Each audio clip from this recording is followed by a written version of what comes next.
The morning sun cast long shadows across Kensington Palace as Catherine, the Princess of Wales, stood by the large window in her private study. Her hands trembled slightly as she held the phone, listening to words that would change everything. The voice on the other end belonged to her doctor, and each syllable felt like a weight pressing down on her chest. William had just returned from his morning run, his face glowing with the satisfaction of exercise and the simple joy of being alive. He found Catherine still standing by the window, her back turned to him, shoulders rigid with tension.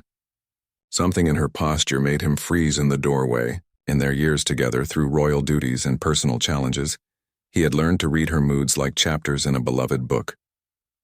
"Kate?" His voice carried the gentle concern that had been their anchor through countless storms. She turned slowly, and he saw something in her eyes that made his heart skip.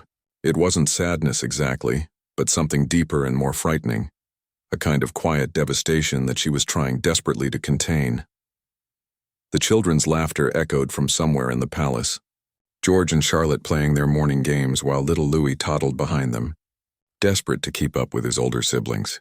The sound that usually brought smiles to both their faces now seemed to pierce through the growing tension in the room, like sunlight through storm clouds.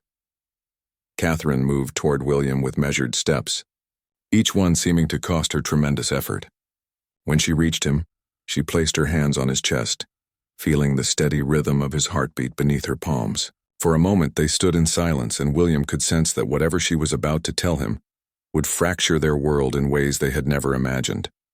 The words came slowly, carefully chosen, as if saying them too quickly might make them more real than she could bear. The diagnosis was serious, requiring immediate treatment and a long journey ahead, filled with uncertainty.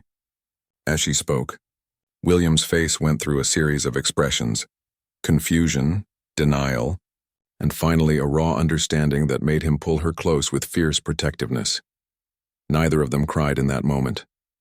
Instead, they held each other with the desperate intensity of two people trying to memorize the feeling of safety before it slipped away. Outside, the world continued its normal rhythm. Tourists gathered at the palace gates, and the British press prepared for another day of royal coverage, completely unaware that behind the palace walls, two of the most watched people in the world were facing their greatest challenge yet. The irony wasn't lost on either of them that they had spent years in the public eye, their every gesture analyzed and interpreted, their love story celebrated by millions around the globe. Now, in this most private and terrifying moment, they were just a husband and wife confronting an uncertain future, no different from countless other couples who had received similar news in doctors' offices and hospital rooms across the world.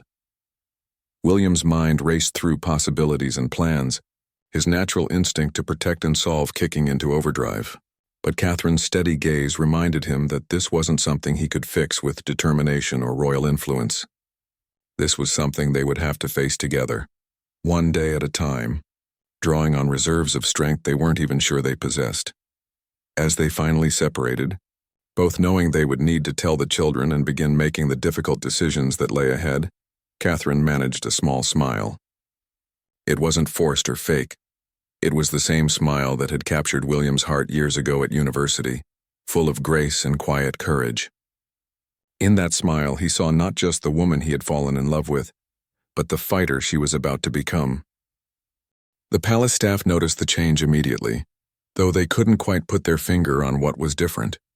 William and Catherine moved through their daily routines with the same grace and professionalism they had always shown. But there was something new in their interactions, a heightened awareness of each other, as if they were constantly checking to make sure the other was still there. The decision of when and how to tell the children weighed heavily on both their minds. George at his age would understand more than his younger siblings, but that knowledge would also bring its own burden. Charlotte, perceptive beyond her years, had already begun asking why Mummy seemed tired so often, her innocent questions cutting straight to the heart of Catherine's carefully maintained composure.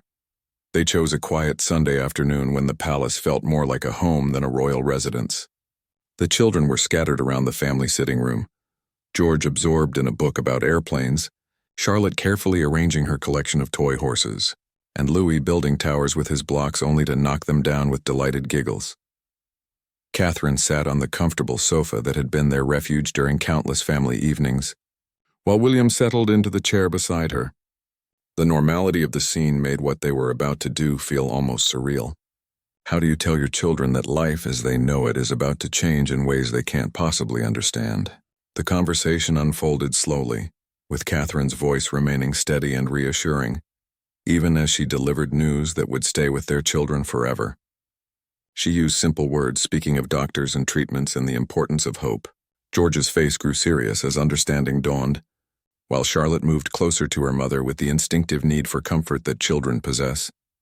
Little Louis, too young to grasp the full meaning of the words, sensed the emotional shift in the room and abandoned his blocks to climb onto William's lap. The prince wrapped his arms around his youngest son, drawing strength from the child's uncomplicated trust and love. The questions came in a rush from George and Charlotte. Would Mummy be okay? Would she have to go away? Could they help make her better? Each question was answered with patience and honesty appropriate for their ages. But William and Catherine both knew that the real conversations would happen gradually over the coming weeks and months. That evening, after the children were tucked safely in their beds, William and Catherine found themselves walking through the palace gardens. The spring air was cool and fresh, carrying the scent of blooming flowers and new growth. It was here, among the carefully tended paths and ancient trees, that they had often found peace during difficult times. They talked about practical matters, the treatment schedule that would need to be arranged, the royal engagements that would have to be postponed or canceled, the careful balance between maintaining privacy and being honest with the public who had supported them throughout their journey as a couple. But mostly, they talked about the future they had always taken for granted, the plans they had made, the dreams they had shared, the quiet assumptions about growing old together that had colored every decision they made. Now those assumptions felt fragile, precious in a way they had never been before. Catherine spoke about her fears not just for herself, but for William and the children. She worried about the burden this would place on his shoulders, the way it would change their family dynamic, the possibility that their love story, so celebrated and cherished by millions, might become a tragedy that the world would have to witness. William listened with the focused attention he had always given her thoughts and concerns. But when she finished speaking, he took her hands and made a promise that came from the deepest part of his soul. Whatever came next, they would face it together. Their love story wasn't ending. It was simply entering a new chapter, one that would test them in ways they had never imagined but would ultimately prove the strength of what they had built together. As they walked back toward the palace, its windows glowing warmly in the darkness, they both understood that tomorrow would begin a journey neither of them had asked for, but both were determined to navigate with grace, courage, and the unshakable bond that had carried them through everything life had thrown their way.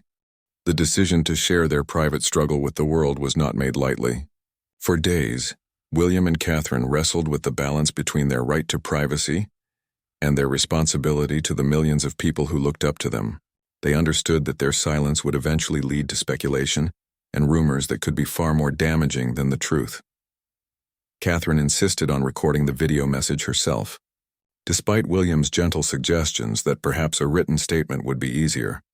She felt that people deserved to hear directly from her, to see in her eyes the strength and determination that would carry her through the challenging months ahead.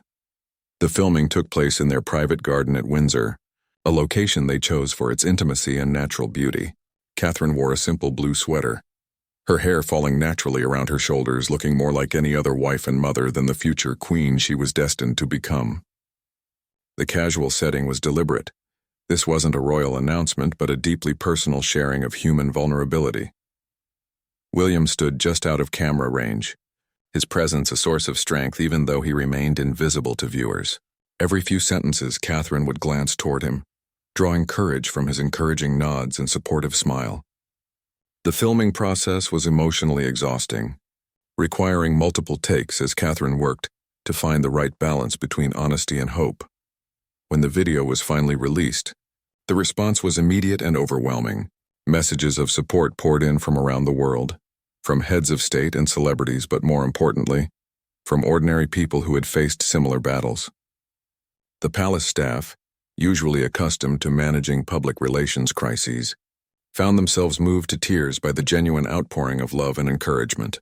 Social media platforms, often sources of criticism and negativity for the royal family, transformed overnight into spaces of compassion and solidarity. People shared their own stories of surviving cancer, of supporting loved ones through treatment, of finding hope in the darkest moments. The hashtags that emerged weren't about scandal or controversy, but about love, strength, and the universal human experience of facing life's greatest challenges. The most touching responses came from children who had heard about Catherine's illness and wanted to help. Drawings arrived at the palace daily, depicting rainbows and flowers and brave princesses fighting dragons. Schools organized art projects and fundraising events, teachers using Catherine's courage as a teaching moment about resilience and hope. George, Charlotte, and Louis, initially confused by the sudden increase in attention and security, gradually began to understand that their mother's bravery was inspiring people far beyond their family circle. Charlotte, in particular, seemed to take pride in knowing that her mummy was helping other people feel less scared about being sick. But perhaps the most meaningful responses came from other families facing similar challenges.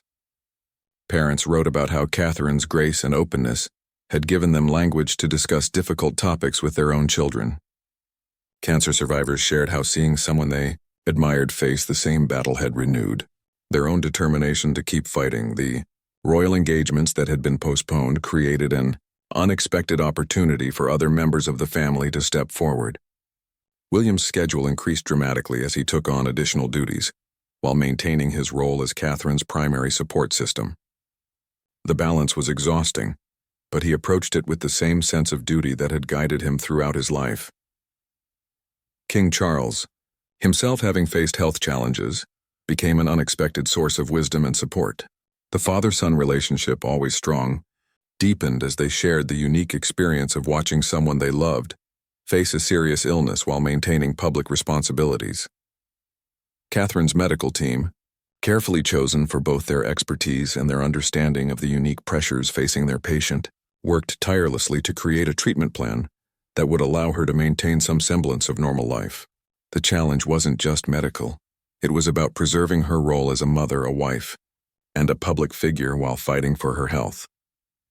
The first treatment session was scheduled for a Tuesday morning, chosen specifically because it would give Catherine the weekend to recover before the children returned to school. William would accompany her, their joint calendar cleared of all but the most essential duties. As that date approached, both of them felt a mixture of anxiety and relief. Anxiety about the unknown, but relief that they were finally taking action against an enemy they couldn't see but were determined to defeat. The private hospital in London had been carefully selected, not just for its medical excellence, but for its ability to provide the discretion that Catherine's treatment would require. Special arrangements had been made to ensure her privacy, while still allowing William to remain by her side throughout the process. The night before her first treatment, Catherine couldn't sleep. She found herself wandering through the quiet corridors of Kensington Palace, pausing at the children's bedroom doors to listen to their peaceful breathing. Each child slept in their own characteristic way. George sprawled across his bed with books scattered around him, Charlotte curled up with her favorite stuffed animal, and Louis still small enough that he seemed to disappear under his covers. William found her in Louis's room, standing beside their youngest son's bed with tears streaming silently down her face. He didn't need to ask what she was thinking. The fear that she might not be there to watch them grow up was a terror that haunted both of them in the quiet hours when their usual strength temporarily wavered. The morning arrived gray and drizzly, London weather that seemed to match their somber mood. Catherine dressed carefully in comfortable clothes, knowing that the day ahead would be long and challenging. William's usually perfect composure showed cracks around the edges. His movements were more deliberate, his smile required more effort, and his hand sought hers more frequently than usual. The children had been told that Mummy had a special doctor's appointment, and they seemed to accept this explanation with the adaptability that made them so remarkable. George hugged his mother a little longer than usual before leaving for school, while Charlotte made her promise to be home in time for their evening story. Louis, oblivious to the weight of the day, demanded his usual morning tickle fight with William. The drive to the hospital was unusually quiet, with both William and Catherine lost in their own thoughts.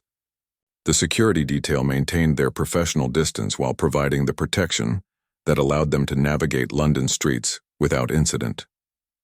Catherine watched the city wake up through the car windows, observing the ordinary people beginning their ordinary days and feeling both envious of their normalcy and grateful for their own extraordinary support system. Dr. Sarah Mitchell, Catherine's oncologist, met them personally at a private entrance to the hospital. Her warm professionalism and evident expertise had been key factors in their choice of treatment center. She had worked with high-profile patients before and understood the unique challenges that came with treating someone whose every movement was potentially front-page news. The treatment room was surprisingly comfortable, decorated more like a high-end hotel room than a medical facility. Catherine settled into the specially designed chair while William took his position in the nearby armchair. His laptop open but largely ignored as he focused on being present for his wife. The first few hours passed quietly, with Catherine reading and William occasionally sharing amusing stories from his phone or updating her on messages from family and friends. The normalcy they tried to maintain felt both precious and fragile, a carefully constructed bubble of calm in the center of a storm. As the treatment progressed, Catherine's energy began to fade, but her spirits remained remarkably strong. She joked with the nursing staff, asked detailed questions about the medical equipment, and maintained the curiosity about other people's lives that had always made her such an effective royal. The medical team, initially nervous about treating someone so famous, quickly relaxed under her natural warmth and genuine interest in their work. William watched it all with a mixture of admiration and heartbreak. This was the woman he had fallen in love with at university, curious, brave, and genuinely caring about others even in her own moment of vulnerability. But he could also see the subtle signs of strain that others might miss, the slight tightening around her eyes, the way her hands occasionally clenched, the careful monitoring of her own energy levels. Lunch arrived from a nearby restaurant that had been providing meals to patients' families for years. Understanding intuitively that normal food in abnormal circumstances could provide unexpected comfort, Catherine managed only a few bites. But she appreciated the gesture and the staff's determination to make her day as pleasant as possible under the circumstances. The afternoon brought unexpected visitors, not in person, but through messages and calls that the palace staff carefully filtered and shared. Fellow cancer patients had sent encouragement. Medical professionals had offered support, and friends from around the world had reached out with love and practical help. As the treatment session finally concluded, Catherine felt both exhausted and oddly hopeful. The first step had been taken, the journey had truly begun, and she had discovered reserves of strength she hadn't known she possessed. William helped her to the car with the same gentle care he had shown throughout their relationship. But now that care carried new weight and meaning. The drive home was even quieter than the morning journey. But the silence felt different, less anxious, more contemplative. They both understood that this had been the first of many such days. But they had proven to themselves that they could face whatever came next with dignity and grace. The weeks that followed established a new rhythm for the Wales family, one that revolved around treatment schedules, energy levels, and the careful management of good days and difficult ones. Catherine's determination to maintain as much normalcy as possible for the children became the organizing principle around which everything else arranged itself. On her good days, she threw herself into motherhood with an intensity that was both inspiring and heartbreaking to witness. She attended every school event she could manage, helped with homework at the kitchen table, and insisted on maintaining their bedtime ritual of stories and cuddles. These moments became precious beyond measure, each one consciously savored in a way that had never been necessary before. William found himself becoming an expert at reading the subtle signs that indicated how Catherine was feeling on any given day. A certain pallor around her eyes meant she needed rest, even if she insisted she was fine. The way she held her shoulders told him whether the nausea was manageable, or if she needed the medication that made her sleepy. He learned to anticipate her needs before she voiced them, becoming her advocate with medical staff and her shield against well-meaning but exhausting visitors. The children adapted with the remarkable resilience that young people possess, but not without their own struggles. George began having nightmares that he couldn't quite articulate, waking in the middle of the night and padding down the hall to check that his parents were both still there. Charlotte became unusually clingy, wanting to stay close to Catherine whenever possible and asking frequent questions about when the medicine would make Mummy all better. Louis, still too young to fully understand what was happening, seemed to sense the change in household energy and responded by becoming more affectionate than usual. His spontaneous hugs and silly jokes provided moments of pure joy that reminded everyone why they were fighting so hard to preserve their family life. The palace staff, initially uncertain about how to navigate this new reality, gradually found their own ways to provide support. The housekeeper began quietly ensuring that Catherine's favorite foods were always available, even when her appetite was unpredictable. The security team developed new protocols that allowed for spontaneous trips to the hospital, while maintaining the family's privacy. Even the gardening staff contributed by creating a special quiet corner of the garden where Catherine could sit peacefully when the weather permitted. Public interest in Catherine's progress remained intense, but it had evolved from the typical media scrutiny into something more protective and supportive. The British press, usually eager for any royal story, found themselves in the unusual position of having more information than they wanted to publish. Editors made decisions based on compassion rather than circulation, understanding that some stories were too important and too personal to be treated as entertainment. International media followed suit, with photographers and reporters who had spent years documenting Catherine's public appearances, now choosing to give her space and privacy during her most vulnerable time. The unspoken agreement among media professionals worldwide seemed to be that this was bigger than any story. This was about basic human decency. Catherine's medical team was cautiously optimistic about her response to treatment, but they were careful not to make promises about outcomes that remained uncertain. What they could confirm was that her attitude and determination were making a significant difference in how well she tolerated the various medications and procedures. Dr. Mitchell noted that Catherine's questions had evolved from basic concerns about side effects to sophisticated inquiries about research and treatment advances.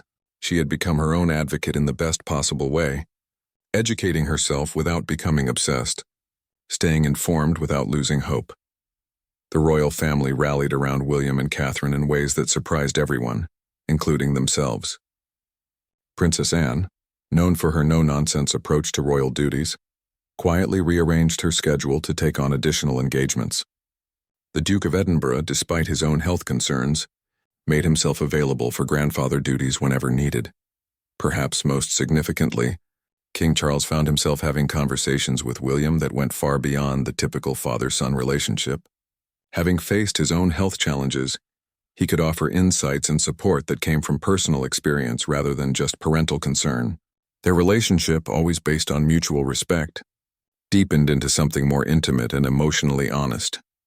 The seasonal changes seemed more significant that year, with Catherine paying closer attention to the gradual shift from spring into summer. She spent more time in the garden, finding peace in the cycle of growth and renewal that surrounded her.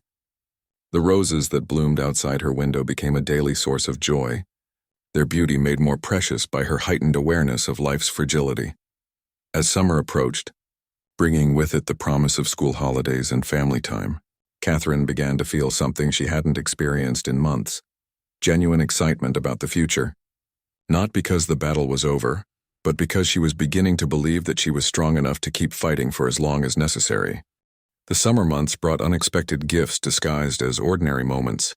With the children on school holiday, the family's schedule became more flexible, allowing for spontaneous adventures that would have been impossible during the rigid structure of term time. Catherine discovered that some of her best days came when she stopped planning and simply allowed herself to follow her energy and instincts. A picnic in Windsor Great Park became a magical afternoon when Lewis discovered a family of ducks and spent an hour trying to have a conversation with them. George brought his new camera and appointed himself the family photographer, creating a collection of candid images that captured the joy and love that persisted alongside the medical challenges. Charlotte organized elaborate tea parties in the garden, insisting that everyone, including William, must wear proper party hats and use their most refined manners. These moments of normalcy were interspersed with medical appointments and treatments, but somehow the contrast made the good times even more precious. Catherine began keeping a journal, not of medical details or royal obligations, but of the small daily miracles that she might otherwise have taken for granted. The sound of her children's laughter, the feeling of William's hand in hers, the taste of strawberries from their own garden. The media continued to respect the family's privacy, but occasional photos taken with long lenses from public footpaths showed Catherine looking genuinely happy during these family outings. The images, published with careful consideration and respectful captions, reassured a worried public that she was not just surviving her treatment, but finding ways to thrive within it. International support continued to pour in, but it had evolved beyond the initial shock and sympathy. Cancer research organizations reported significant increases in donations, much of it from people who cited Catherine's courage as their inspiration. Young people in particular seemed motivated by her example to get involved in charitable work and health advocacy. William's role during this period was complex and sometimes exhausting. He maintained his official duties while serving as Catherine's primary emotional support, the children's stability anchor, and the family's interface with the medical team. His natural leadership qualities, honed through years of royal training, found their most important application in managing the logistics of love and survival. The palace staff watched him navigate these multiple roles with growing admiration. He could transition seamlessly from discussing treatment schedules with doctors, to helping George with a school project, to representing the crown at a state function. But those closest to him could see the toll it was taking, the way he sometimes stood a little too still, as if movement might disturb the careful balance he was maintaining. Catherine, despite her own challenges, remained acutely aware of the pressure William was under. On her better days, she made special efforts to create moments just for him, watching his favorite films together, talking about topics that had nothing to do with medicine or royal duties, encouraging him to spend time with friends who could offer the kind of uncomplicated male companionship that he desperately needed. The turning point came on a rainy Tuesday in late July. Catherine woke feeling better than she had in weeks, and instead of conserving her energy for the day's scheduled activities, she announced that they were going to do something completely unplanned. She wanted to visit the local farmer's market, browse the stalls, and buy ingredients for a meal she would cook herself. William's first instinct was to worry about security arrangements and public exposure, but something in Catherine's expression made him realize that this spontaneous adventure was exactly what she needed. Within an hour, they had organized a minimal security presence and were walking among the market stalls like any other couple doing their weekly shopping. The vendors recognized them, of course, but the interaction was warm and respectful rather than intrusive. Catherine spent nearly 20 minutes discussing heirloom tomatoes with an elderly farmer who seemed completely uninterested in her royal status and entirely focused on sharing his passion for sustainable agriculture. William found himself genuinely relaxing for the first time in months, watching his wife engage with the world in the natural, curious way that had always been one of her greatest strengths. They returned home with bags full of fresh produce and a renewed sense of their own resilience. The meal Catherine prepared that evening was simple but delicious, made special by the knowledge that she had chosen every ingredient herself and had the energy to transform them into something nourishing for her family. As they sat around the kitchen table, the children chattering about their day, and William opening a bottle of wine for himself and Catherine to share, she felt a profound sense of gratitude wash over her. Not gratitude for being sick, but gratitude for the way this experience had stripped away everything non-essential and revealed what truly mattered. The evening concluded with their traditional family walk through the gardens, but this time Catherine set the pace, moving with energy and purpose that reminded everyone, including herself, that she was not just surviving her treatment. She was using it as a stepping stone toward an even richer appreciation of the life she was determined to live fully. The autumn brought with it a different kind of hope than Catherine had expected. Rather than the desperate optimism of someone fighting against terrible odds, she found herself experiencing a quiet confidence that grew stronger with each successful treatment session and each day that she felt more like herself. The leaves changing color outside her window seemed to mirror her own transformation. She wasn't the same person who had received that devastating phone call months earlier, but she wasn't diminished by the experience. Instead, she had discovered reserves of strength and grace that she hadn't known she possessed, qualities that were now permanently woven into the fabric of who she was. Dr. Mitchell's reports became increasingly positive, though she maintained the careful professionalism that had characterized their relationship from the beginning. The treatment was working better than they had dared to hope. But more importantly, Catherine's overall health and outlook were exceeding all expectations. Her questions during medical appointments had evolved again, now focusing on long-term recovery and the gradual return to full activity. The children had adapted to their new normal with remarkable resilience. But as Catherine's health improved, they began to show signs of their own relief. George's nightmares became less frequent, and he started talking about plans for the future with the casual confidence that children should be able to take for granted. Charlotte's clinginess gradually relaxed into her normal affectionate nature, and Louis seemed to sense that the household energy was shifting toward something lighter and more hopeful. William's transformation was perhaps the most profound of all. The careful control he had maintained during the worst months began to soften into something more sustainable. He could laugh without worrying that he might not have many more opportunities to do so. He could make plans beyond the next medical appointment. Most importantly, he could look at Catherine and see not just the brave patient she had become, but the vibrant woman she was determined to remain. The decision to return to public duties was made gradually, with careful consideration of Catherine's energy levels and the family's needs. Her first official engagement in months was a visit to a children's hospital, chosen specifically because it allowed her to use her experience to connect with other families facing similar challenges. The day of the visit, Catherine woke with nervous energy that reminded her of her early days as a royal, when every public appearance felt momentous and slightly overwhelming. But as she prepared for the engagement, she realized that her nervousness came from excitement rather than anxiety. She was eager to resume the work that had given her such purpose, to use her platform in service of others who needed support and encouragement. The reception at the hospital was extraordinary. Staff members who had followed her journey from a distance were moved to tears by her presence.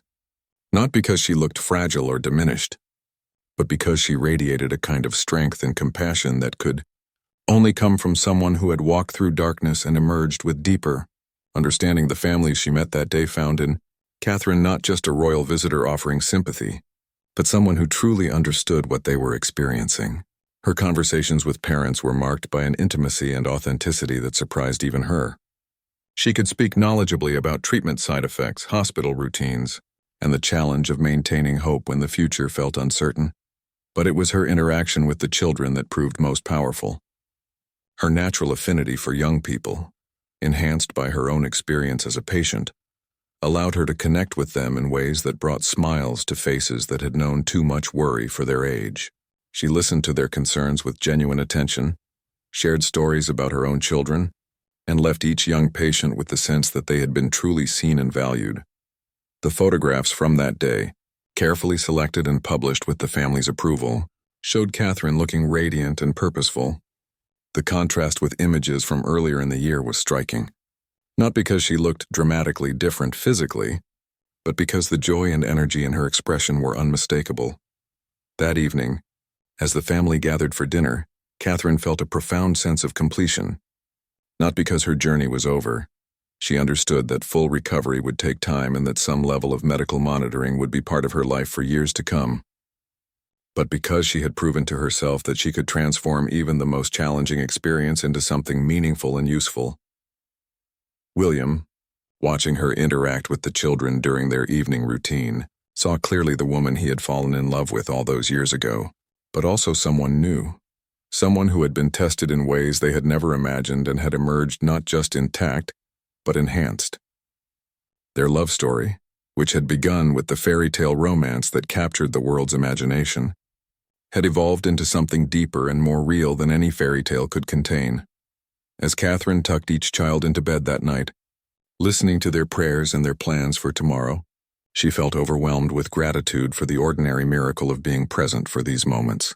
The farewell that had once seemed inevitable had been transformed into a new beginning, not just for her, but for their entire family.